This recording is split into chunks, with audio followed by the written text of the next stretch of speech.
Olá, sou Ronaldo Escobar Menezes, mais conhecido como Nardão, em cidade de Sorocaba. Sou músico, guitarrista e também produtor musical. Eu venho através desse vídeo mostrar um pouco da minha experiência musical em Sorocaba, principalmente na parte de gravações e produções, onde com poucos recursos e equipamentos também acessíveis a gente pode estar fazendo boas produções de artistas, músicas. Bem, contando um pouco da minha história, mais ou menos em 1996 comecei a estudar violão, depois me interessei em estudar guitarra, devido ao grande fanatismo por Beatles, é muito inspirador, né? E Beatles, quando você é fã de Beatles, você sabe que eles passaram muito tempo em estúdio, gravando, criando, e isso mesmo sempre me cativou. Então eu decidi que, às vezes, tudo que eu tocava, criava, eu gostava de gravar. E em 98, 96, até tinha computador, mas era uma coisa muito lenta, não entendia muito bem essa parte de gravação. Eu usava um som doméstico, assim, com um microfone plugado e gravava de forma meio que com esse microfone simples, assim, ó, as ideias musicais que eu tinha, e riffs de guitarra, e umas músicas assim que eu tentava tocar e cantar dos Beatles principalmente. Foi mais em torno, assim, 1999 que eu estava em uma banda de rock em Sorocaba, que é uma banda que eu costumava tocar em shows, que nem em festas juninas, eventos, bares. É uma banda que também fazia música própria, então com essa ideia de fazer música própria a gente sentia necessidade de gravar aquelas ideias. E na época, para gravar a banda toda, também não tínhamos recursos, não tínhamos gravadores analógicos, não tínhamos computadores disponíveis, assim, né? A digital já existia, mas era meio caro, sistemas Pro Tools, que vendiam o hardware, mas o software junto eram caros também. Então a primeira banda que eu tive, para gravar ela, eu usei simplesmente uma mesa de som, onde microfonamos com microfones de voz, mesmo que tínhamos na época. O baterista acho que tinha uns microfones de batera, assim, que o pai dele prestou de uma forma bem minuciosa, assim, para a gente poder usar. Então microfonávamos o bumbo, um over na batera, uma caixa, o microfone na guitarra, voz, punha tudo numa mesa de som de 8, 10 canais, acertava os volumes, acertava as equalizações assim, e a saída dessa mesa é direto para o aparelho de som. Uma fita cassete, apertava o REC e a gente gravava assim as músicas próprias da gente, umas demos de fita cassete para mostrar para os amigos, para donos de bares, para conseguir algumas gigs na noite também. E bem interessante dessa época que se errasse tinha que gravar tudo de novo, né? Porque não tinha edição. Era uma gravação simplesmente espontânea, ao vivo, né? Mais ou menos como os Beatles faziam na década de 60. Então tinha muito erro que a gente tinha que voltar e gravar tudo novo desde o começo, né? Era bem complicado. Já no começo, na década de 2000, já começou a aparecer alguns softwares sequenciadores, já tive acesso melhor a computadores também na época. E sempre que eu tive interesse com música, sempre a gravação veio junto, né? Então eu estudava guitarra, com o professor de guitarra que trocava, o Marcelo Souza, que hoje é produtor musical, e sempre eu queria gravar tudo aquilo que eu criava, ou a banda que eu tocava, no caso, né? Então eu comecei a pesquisar meios de gravar no computador que eu tinha na época. Era um Pentium 1, Pentium 2 que eu tinha na época, uma placa Sound Blaster, né? Daí eu descobri que a placa tinha 2 canais para gravar alguma coisa, mas os primeiros softwares ainda só gravavam MIDI. Sequências MIDI, que a gente conhece como aqueles sonzinhos de teclado que eles fazem sintetizados, né? Então acabei começando a pesquisar umas coisas dessa forma. Depois que o Cakewalk evoluiu, veio o Cakewalk Pro Áudio, onde você tinha opções de fazer gravações já com áudio e além do MIDI. Dessa forma, daí comecei a pesquisar e descobri que a Sound Blaster você conseguia ter 2 canais, esquerdo e direito, por causa do seu input LR, né, ser estéreo a entrada. Daí comecei a tentar fazer umas gravações. Mesmo assim, ainda eu tinha a mesa de 8 canais da vida e mixava em 2 canais e jogava no computador. A diferença é que via na fita cassete e gravávamos em estéreo, mas em digital, né? Foi uma evolução. Olha, que legal, tô gravando em digital, assim. Mas não gravávamos canal por canal. Até era possível fazer gravações canal por canal. Então, nessa evolução de gravar canal por canal, pesquisei, aprendi tudo sozinho, autodidata. Na época não tínhamos internet com tantas informações que temos hoje, né? E informações, vídeos por causa do YouTube, então era tudo na raça mesmo, aprendizado.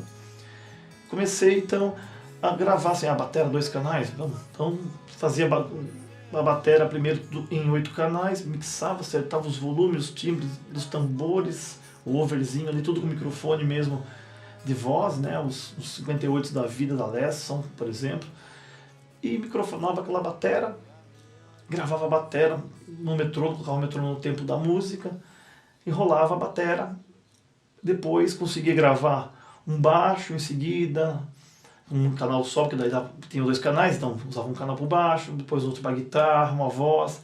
Pô, legal, já conseguimos gravar separado, sabe, edição, sabia pouca coisa de edição, então dava uma acertadinha aqui ali, cortava e copiava alguns trechos que saía mais certinho no tempo. Plugins assim, tinha bem poucos que tinham acesso na época, então se jogava de repente uma equalizaçãozinha, um reverb, pum, fechava a música, mas pô, gravamos já multipista, que legal, uma plaquinha Sound Blaster. Depois fui para estudar no MT, em São Paulo, Escola de Música e Tecnologia, onde fiz curso de guitarra também no EGT, e ali vi cursos complementares, então eu gostava de dar cursos de home studio, foi então onde eu tive contato com uma forma mais profissional, onde eu aprendi sobre microfones, condensadores, os dinâmicos, ambientes, periféricos, montar cabo, soldar cabo. Tive aula com o produtor Conrado Rutter na época, ele é um produtor muito famoso, grava bastante coisa no Brasil.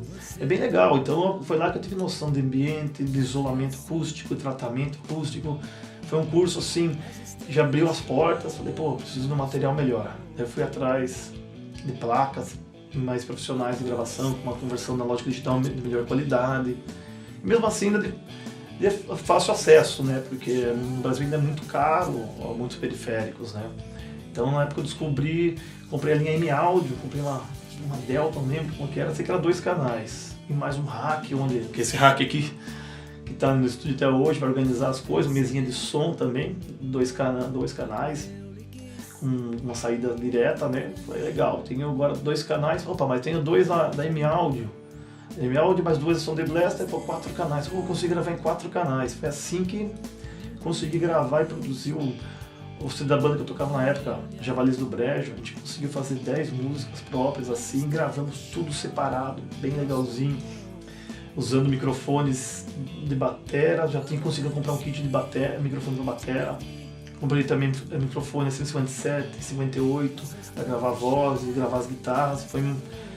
Fui aprendendo e melhorando devagarzinho os equipamentos e as experiências de gravação, né? Posiciona aqui, cobre a caixa para matar o reverb. Até o estúdio que eu tinha na época, na verdade, era a garagem na casa da minha mãe. Peguei uma garagem lá, um espaço, fechei tudo, arranquei a janela, arranquei a porta, fechando para vedar para não entrar muito som de fora, nem vazar para fora. O tratamento acústico era bem precário, simplesmente caixinha de ovo na parede para portar aquela reverberação no local. E assim gravei praticamente 20 músicas foram feitas. Aprendi também a usar sequências na época, né? Sequências MIDI, tinha um software chamado Jammer, era bem legal, onde você colocar os arranjos em forma de acordes e escolher um arranjo pop, ou rock, ou um blues, e o programa tocava para você aquele arranjo naqueles acordes e no tempo que você programou. Então não tinha tecladista na banda, então eu criava toda a parte de arranjos de metais ou piano com esse software de sequência que a gente chama, né? Que é bem legal. E na época não tinha muitos samples, os samples estavam começando a aparecer, então o som do software de sequência era praticamente sintetizados, né? Por alguns sintetizadores da Yamaha, via softwares e plugins, né? Era bem legal. Foi assim que comecei a produzir os primeiros CDs para valer assim, da banda mesmo, né? Produzindo a banda que eu estava tocando. E gravamos 10 músicas em 4 canais, tudo separado, um pouquinho mais de mixagem, aprendendo mais masterização. E eu comecei a ter interesse e ir atrás de mais informações, aprendizado sobre essa área, né? Foi quando eu voltei a entrar em contato com o Marcelo Souza.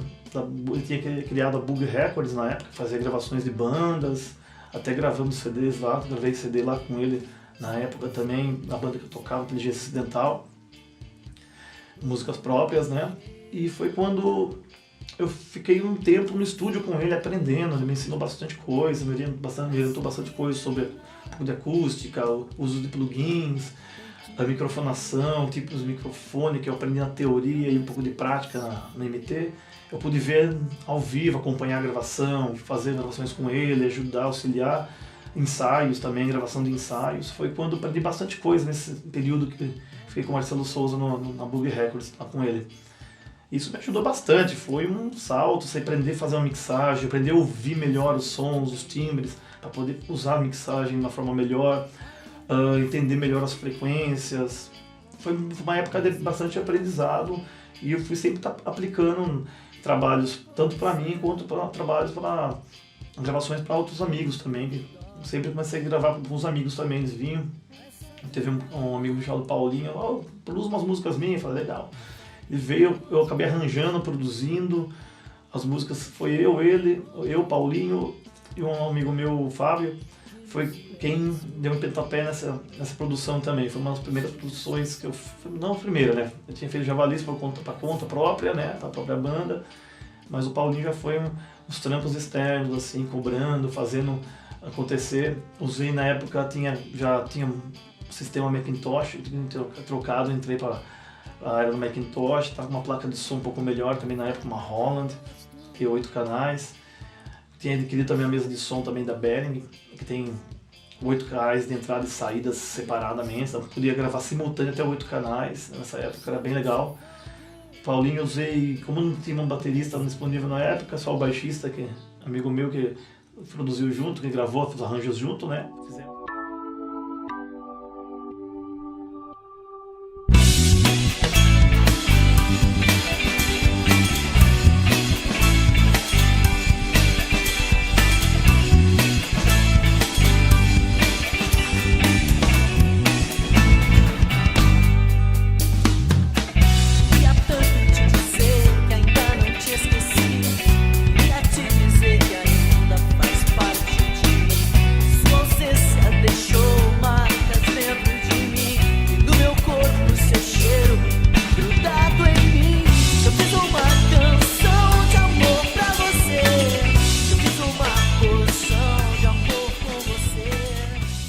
Fizemos uma música de forma usando bateria eletrônica, porque daí tinha os samples, os loops, foi o primeiro contato com aquele mundo de samples e loops.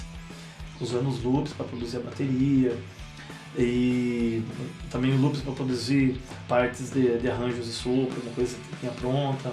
Outras coisas usamos, no caso, o controlador MIDI para usar no caso já tinha samplers de instrumentos virtuais, né, que são um avanço bem mais interessante. Foi bem legal nessa época, assim, final de 2009, começo de 2010 mais ou menos. Eu investi um pouco mais, acabei construindo um estúdio já um pouco melhor, com mais uma sala técnica separada da sala que eu tinha antigamente. Consegui fazer uma sala técnica, um ambiente de gravação maior, com um tratamento acústico, isolamento melhor, fazer as novas gravações, novas experiências e também novos trabalhos também. Aí consegui construir o estúdio que estou hoje, um pouco bem maior do que antigamente, com uma estrutura melhor, isolamento e tratamento, né? Acabei investindo também um pouco mais nos estudos e no aprendizado. Fiz cursos da plataformas do Macintosh, no caso Logic Pro, que é o sistema que eu uso para gravação atualmente. Fiz também curso de produção musical com o produtor Caetano Salles, no Rio de Janeiro, onde aprendi bastante coisa nesses cursos também. E sempre tenho um contato com os outros produtores que eu tive aula para continuar sempre aprimorando novas técnicas, novos equipamentos, né? Investi em mais equipamentos no estúdio atualmente e tenho também feito bastante experimentos e gravações. Últimos trabalhos que eu fiz também foi gravar uma banda EBSN.